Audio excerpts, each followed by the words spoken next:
We lie here. This is the lying podcast. You lie, I lie, we all lie. Oh, this is from my mom. Her favorite flower is an orchid. She's an orchid butterfly. You were giving me such 2016 vibes with these. Me? Yeah, it just reminds me of like high school. My daughter? Peeking in the sunset. He like, Right? this is the fit. No, you really came correct for Broke up. sunset. He like, you know what he was doing. To be honest. Hola Mi Gente, we're back again on another episode of Raices NYC. And on this episode, we have... Isael Andrade. So yes, Isael Andrade. Tell us a little bit about yourself, you know. Let the people know. Yeah, I'm from LA. I moved here 2 years ago. I am a fashion researcher focusing on Chicano fashion and dress practices. And I also work in a lot of like equity and nonprofit work, also focusing on fashion and like the Latino community specifically. And I think recently you told me that you landed your dream job, right? Can you tell us a little bit about that? Yeah, so I graduated last year with my master's in fashion studies from Parsons. And so that was like always a dream school for me to go to. But I've also done a lot of advocacy work and nonprofit work for the past 3 years. And actually, at the beginning of 2025, my New Year's resolution was like, find a new job. I was in advertising before. It was find a new job that like merges all my nonprofit experience, my lived experience, and also like my fashion expertise. Mm-hmm. And I got laid off from my job. The day I got laid off, I got the email about this new job. Literally like 2 hours later after I got my meeting. Okay. And I was interviewing by the end of the week. And then I got the job in May. And the way I found out about the job, actually, for context, the job is I did program operations for the Fashion Scholarship Fund, specifically serving like underrepresented communities. So we give out $10,000 to students. So we give out about $1.9 million every year to 160 students. So we give out $10,000 to each student. Okay. We're doing internships, mentorship, basically give them a leg up in the fashion industry because it's so hard to get in. Offering them like all these opportunities. So it's really, really great that I get to help all these students. But yeah, I found out about the job at the Met Gala's like preview night for press. I was there at the Met Museum and I saw my soon-to-be boss at the bar. She was like, oh my God. She was like, I just need, which also that entire night, I was like, I can't believe I'm here right now. This is crazy. Yeah. And she's like, I need to tell you get the job and send your email tomorrow. So it was all very like, felt like very serendipitous the way it all happened. Right. Yeah, it's really like, you know, it was just like the universe who just works.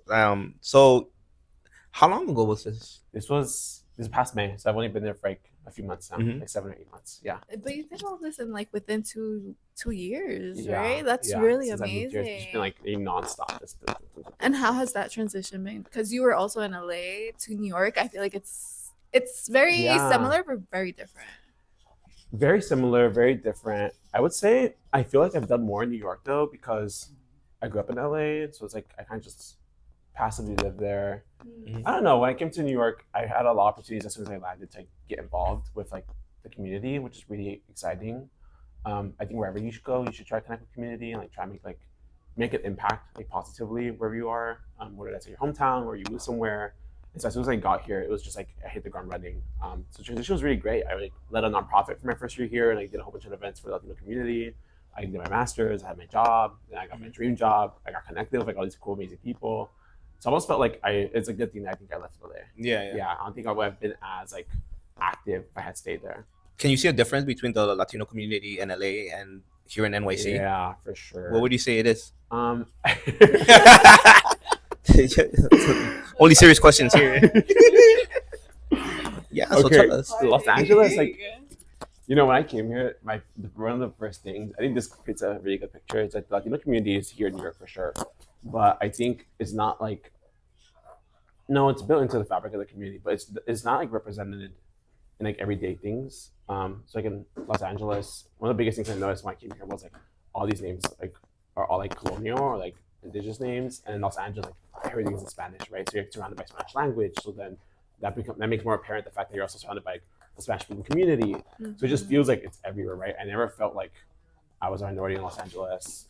Even here, I don't feel that, but I would just say like the specifically the Mexican identity is so apparent in Los Angeles. I feel like in New York, that for me took some time to find. I would say I think people in New York are ahead of the curve when it comes to style and fashion. I think the youth in New York City are beating the youth in LA in terms of style. I think in LA there's like a uniform, like there's certain things you wear, and like even when I just went back now, it's like this feels like I know why. I expect you all to wear this. It all makes sense. In New York, people are really pushing the curve. I think it's just like being on the edge, subcultures, like exemplifying that. I feel like people here are a lot more alternative in Los Angeles, which is a lot more exciting, to be honest.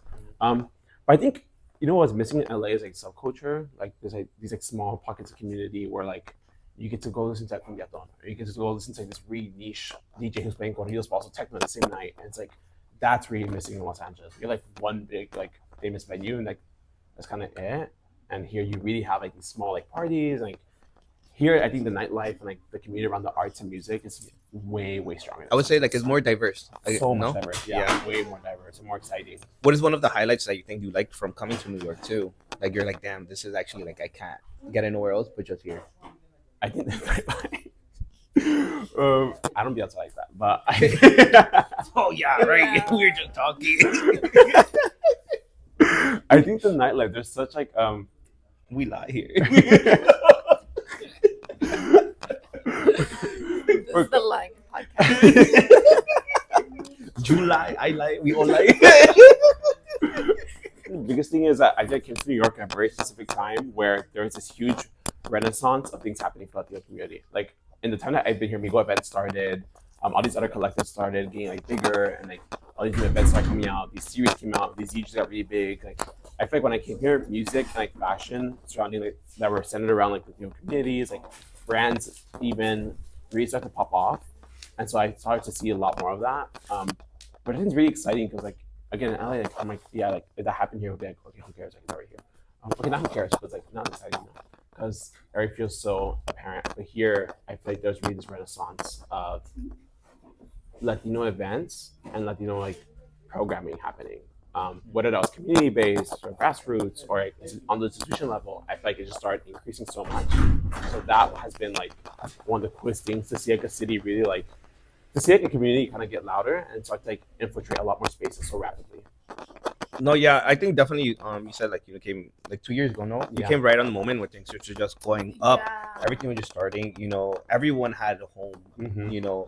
Everyone was Latino too, but at the same time, each one was doing something different. Yeah. And also here in New York, I feel like everyone wants to do something, and now everyone doesn't feel like, oh, I don't like this, but now there's this group that doesn't. Yeah. And now I could go too, and I just don't feel outcasted. Exactly. And I have friends who started things here and then went back to LA, and they struggle to get like attendance because, again, it already feels like it's there. So when they go there and they bring like center programming, it's like they can't get attendees because people are like, well, this already exists everywhere. Does that make sense? Mm-hmm. So it's not like basically there's like no like incentive to go when you already feel Like it's like around you. it's around you. Yeah, which I guess it's a privilege. I think people forget that. It should be a little bit more gratifying when you see that kind of programming. It's important to keep that momentum, even if it's just attending, just like show face. It's important to like let people know, like, yeah, we do like this kind of programming. Yes, you should do this kind of programming. Yes, we will show up for these kind of events. Me and Julio got the privilege to go see you at your recent panel. And so I think me and Julio like really absorbed a lot and learned a lot from that panel. Do you want to talk a little bit about it and how you got introduced into being there? Yeah. So I did a panel with the Latinx Project, which is a program at NYU run by Arlene Davila. So I did my thesis in fashion studies, which really is just like fashion theory. So just like interpreting clothes and the meanings behind it. And I was focused on Chicano studies or Chicano fashion. So specifically, the Mexican American community in Los Angeles from the 1910s to now, and studying across three separate touch points: the Pachucos, Cholos in the 60s, and modern times. How dress practices evolved, how they changed, how those meanings changed, how the way they dress were really just responses to their social conditions. Not a lot of people do that kind of work in fashion studies, so my friends who know me started to tell people yeah, this is a really cool scholar, and it's opened so many opportunities for me. People reaching out hey, we heard you wrote this thesis. Would you want to help on this project? Would you want to work with me on this? So I submitted my thesis to a symposium that the Latinx Project was doing, and I remember I was at home in LA in July, I think, and Arlene called me, and she was like, "So you didn't get to symposium?" I was like, cool. I was like, oh, okay. Okay. But then she's like, but I'm going to put you on a panel. And it's going to be with Michelle, who's my friend, and then Aida Hurtado, who, if you don't know, Aida's like a force. Like, she is a pillar of Chicano studies. She was one of the first. She's like one of the pioneers of the field of Chicano studies. On the panel, she talked about like when I started this work, there was no title for what I was doing. Like, there was no name for Chicano studies. I had to do like women's studies. So I had to do like, and she even said like, I love seeing these academics do different things. I had to do it this way because all that existed. So yeah, that's how I got introduced to the panel. And that's how I got involved. Basically, the panel was me comparing my research as a young academic against Aida, who's like an older academic and more like established in the field. And then we had the museum lens from Michelle, and then Kayla Marquez from LA Times Image Magazine was on there, and she was giving like the media / like press side of things and how she like narrates those stories. But yeah, that's how I got involved. It's really exciting. I'm so glad you guys came. No, yeah, thank you. No, it was really great. It was like nice listening to everything. How did you feel? Speaking in front of everyone too. It always feels like a dream, to be honest, because I love speaking about my research. Like, I don't really, that part doesn't bother me. During grad school, we had to present so much, and I spoke to my thesis all the time. But it just feels so like gratifying in a way, because you guys saw, like, my thesis is very personal. It's related to my lived experience. It's connected to my brother. So it always feels so good to just be able to like explain that to people, and that's why I loved the crowd that day, because it was such a diverse crowd, right? It wasn't just like Latinos, right? And a lot of times in academia, when you do community work, it can get a little bit like backwards, because you're trying to put into academic writing something that you already know, something your community already understands, but you just want to like make sure it's documented and recorded and given weight. So that's why I was really happy there's a diverse crowd. Otherwise, I'll be talking to people about things they already know, right? Like, there's a lot of Latinos that'll be like, yeah, we know this. But I was happy with the diverse crowd. I can preach and I tell people, but yeah, it makes me so, I don't know, I'm just so grateful. I feel like in high school, I used to order brochures from Parsons, and I never applied there. I know would never get in. Okay. I used to order like the brochures just to have them. And I would always dream of going to Parsons. It was like my biggest like dream ever. I was part of like a fashion club, so like Parsons, like even the fact that I'm even like now, just like it's all just full circle. Like everything works out. In high school, I was like, I'm not gonna apply. Like I'm not gonna get it. Like I just didn't apply. And when I applied to Parsons, no one knew that I applied to my master's until the day I got like admitted. That's the only day I told people. Oh wow. Okay. Yeah, so it feels these opportunities just always feel so like crazy to me. I'm like, never in 100 years would I thought, like, from where I've been through, what I came through, like I would be able to talk about something that I love to do. And I think, because fashion studies, like, I'm not gonna get a job. Like, what? Academia? It's like, well, I could get a job, right? But it's like, it's not like a corporate job, right? It's not like your typical 9 to 5. Oh yeah. So it was a degree that I chose because I was like, I did my undergrad and like something that can make me money. Let me do something that I just love to talk about and read about. And so it feels so gratifying that has actually produced opportunities for me. Oh, wow. So what are like your goals for this year? Like, what are you planning to go forward? We just started. Yeah. This year is the year of the horse. It's a year where we get going, and you're all about making things happen and the manifesting. I think the year of the horse is a good year because I think horses are very Mexican. So I think it's gonna be a great year for Latinos. Horse. Yo, this is the year I get a photo shoot with a horse. Oh my god, you know how bad? You know how bad I want a photo shoot with a horse? Like, it's crazy. Where are you gonna do that? Is there ranches in New York City? There are. Yeah, there are. There are, but we're gonna get they're in the Bronx. It's gonna happen, man. You you just gotta believe. You're just talking about like, you're like, wait, how are you gonna? It's gonna happen, man.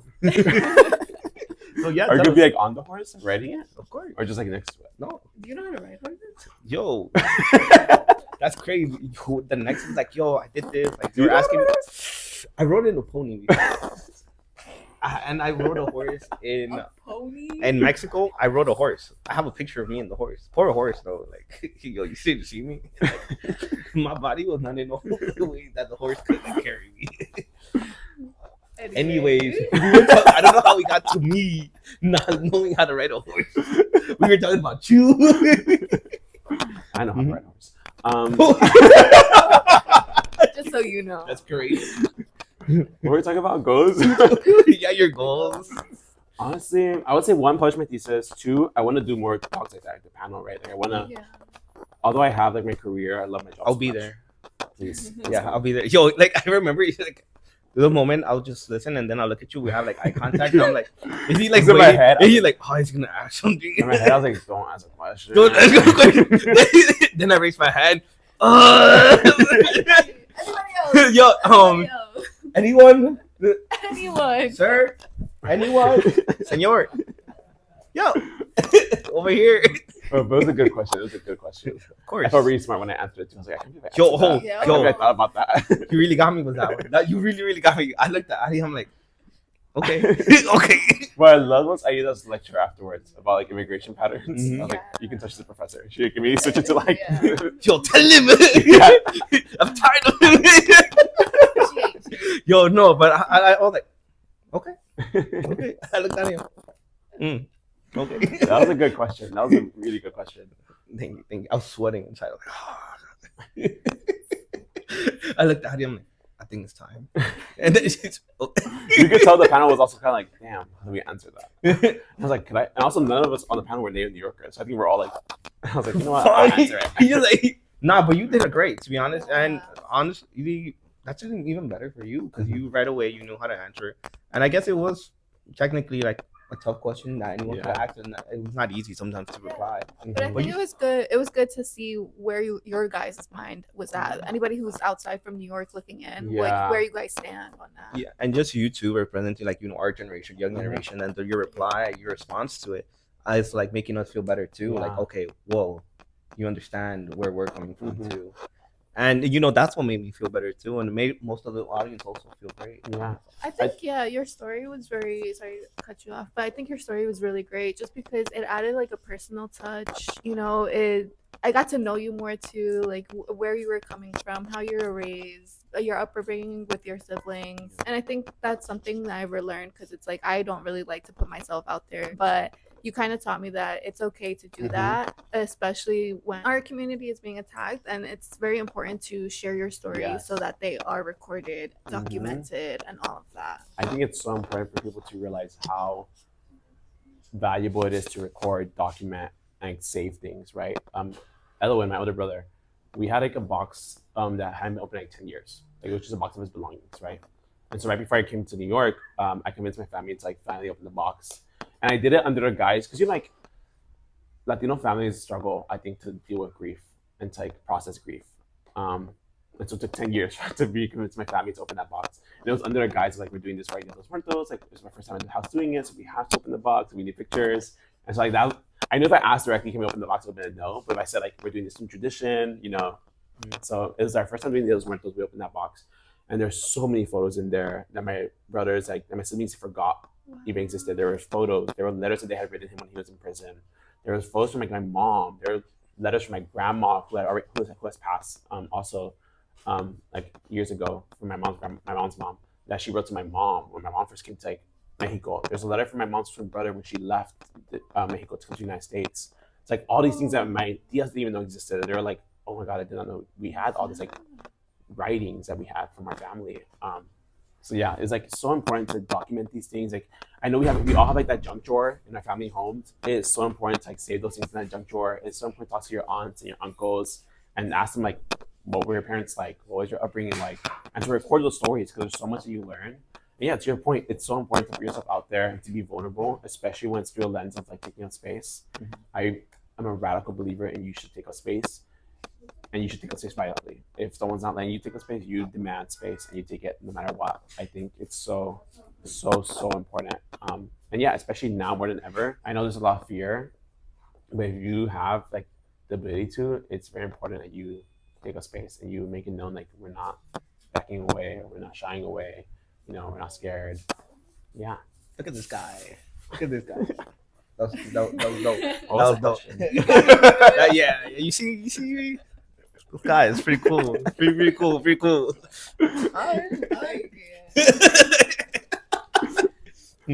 Interesting. Yeah, where were we going? What was the question? What were your goals, dude? Oh, yeah. Where are you on that? Like, what are your... I want to do more things like the panel. I think I love the job. Yeah. You said like the panel and all of that too. Is there anything also like event that you want to orchestrate yourself too? I'm doing a taco crawl next weekend. I'm hosting a taco crawl because I love tacos so much. What are your places though? I'm curating it for everyone. Hold up. What are better? New York tacos? LA tacos are the best in the world. LA Mexican food beats New York Mexican food easy. Easy. It's just a matter of being closer. We get ingredients faster. They're fresher. They're better.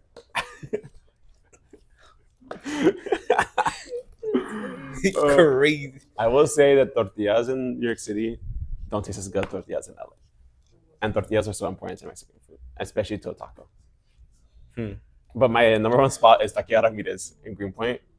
Best tacos in New York City by far. Taqueria Ramirez. Coolest owners, such a cool place. Have you guys been?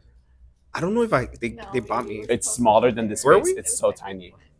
Yeah, I think Pony bought me tacos from Taqueria Ramirez. It's so They small. were good. Yeah, she did. You just walk in and They were good. they have a grill and they have a thing for making tortillas, and then you just tell them what you want, you pay, and they just hand it out. What do you think are tacos taste better in the day or in the night? In the night. Yeah, my Especially theory like- is because they yeah. cook all of those meat on that grill, so it just absorbs. It just absorbs all of the flavor. That's kind of gross, actually. Now thinking about that. But it's true. It's true. It's true. It is true. Yeah. Why do you think it tastes different? Mm. And I heard, what was it that they use like if it's earlier in the day they use yesterday's meat instead of new meat. That's a theory. Well, That's Taqueria Ramirez, I hope conspiracy you don't do that. Oh. I think You'll never know. I think to host more events like that. I definitely want to do events like the panel more for 2016. I want to build like an academic career, but I wanted the taco crawl next weekend's gonna be so fun. But I think overall, in terms of things I want to do, it would be more like gatherings of people. I think there's so much that we can learn from each other. You know, on the panel, one big thing was like talking about. And when I answered your question, I said like, it's all about connecting people who work in museums and academics to people who are like organizing on the street. That should not be a divide. That should be in tandem with each other, right? The Met has a whole bunch of cool new programs where they're working with nonprofits on the street who are like helping immigrants. Like that's what you need to do. There should not be this like invisible wall between like institutions and community organizations. So I think I want to host events that bring those people together. Anyone, you know, first met, I brought that up as well. Like I wanted to host events that bring like older Latinos who are, you know, established in their places in their careers, because you know, to my friends, like to their credit, like they're all like maybe 20 years my senior. I have learned so much from them, and like I hope they have learned so much from me. But like that is so valuable to be able to like just see someone from who looks like you, who speaks like you, who grew up like in TJ or like something, and see like where they are, and you're like, wow, like I could do that too. I could do everything they've done. I could like be there. So definitely something like that. More events that are bringing people together across generations. Yeah. All right, so now we're going into our spooky, scary story time. Oh, Do you I've have a seen scary these. story? I have so many scary stories. Yo, I got one that just happened today. I have like so many from my childhood that are like Okay. terrifying. Okay. Give us your best two. My best Yeah. two? Fuck, okay. I think my first one would be, we grew up in the Nickerson Garden Projects, which are the largest housing projects west of the Mississippi River. Okay. And they were all built, well, actually, I don't think, no, it is true. They were all built over a cemetery. But the cemetery was just bulldozed. Nothing was like excavated. So the entire cemetery, so there's still bodies. Like the entire cemetery is still there. They just bulldoze everything. So there's like always like these spooky stories, things that happened there. And like we lived in 3 different houses there. But the scariest thing I noticed, like when I was a kid, I was a big church boy, like a huge, like I did Bible competitions. Like I read the entire Bible yeah, competitions? like I was big in the church. How is that? What are big Bible in the church. competitions? Actually? Like they were Matthew like 3:15. Go no, right yeah, now. no, literally, and then I'll have to like recite it, or I have to like it was just like the books of the Bible, or I have to like I don't know, like reference like Solomon or something. Like, it was like questions Verse like for that. verse. Yeah, it was like insane. We like divided between a team, like who's like segments. Yeah. So I read them about like 4 times by the time I was like 12. So I remember I was home and I was taking my older brother. I was reading Elowen actually. Remember who I talked about like I read the Book of Revelation. I was like 8. I was like, why did I read this? This is like super scary. And I was talking to him about it, and then he got pulled across the kitchen. Like you see his shirt like lift up, and he got pulled across the kitchen as we're talking about this. Like genuinely just pulled across. And I remember he like told us he told me and my mom to just go upstairs. He was like, go upstairs, everybody go to their rooms. As we're going up the stairs, the